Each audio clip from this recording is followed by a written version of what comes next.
started on one of our hospitals, very small, and introduced what we called a Friday lunch club, which basically patients come down on a Friday, they have a meal together communally around a dining table, and then after that for about an hour we do some activities with them.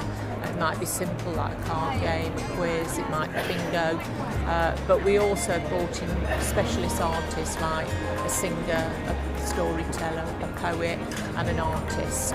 The difference it's made to patients, I feel, has been tremendous, and I've got no scientific evidence for that, but all I know is patients come down, they're a bit apprehensive because they're not sure where they're going, what's going to happen, and you know, they're elderly and frail, etc., and they don't know the staff, but by the time they leave they've got smiles and they're happy and they've had a bit of fun, and we've had a bit of singing and a bit of music, and they've been able to talk to and socialise with other patients and staff and volunteers who help support me in that work. So it's tremendous, really.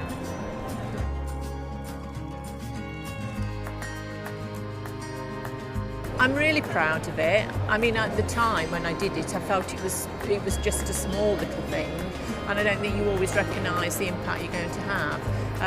But it was something I really, really wanted to do, and I did have some resistance to it. People sort of saying, well, if they're that well enough to come down and have a meal and do this, surely they ought to be well enough to go home, you know. Well, yeah, some of them maybe are well enough to go home, but they're delayed for various reasons.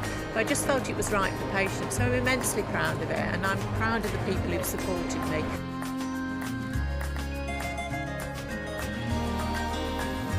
If you take the 6 C's, I feel that I was committed to do it. I had the courage to do it because, you know, there was some resistance, and I did think, what happens if it all goes wrong, but what's the worst that can happen? You've got to communicate that, haven't you, to staff. And ultimately, we're giving compassionate, it's about understanding and caring for patients and the compassion around that. Well, my manager nominated me. He said, I'm going to put you forward because I think you're not giving yourself enough credit for this. You know, you've made it happen, and you have made it happen.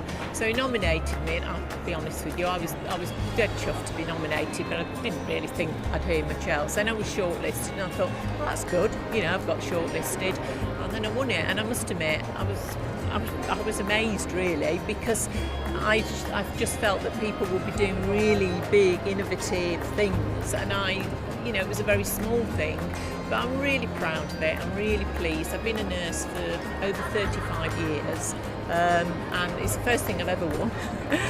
So it's nice to be acknowledged, and it's nice that everybody who was involved in it to be acknowledged. And I suppose what it says to me is it's the little things that make a difference. It's not always the big projects that take a lot of money and a lot of time.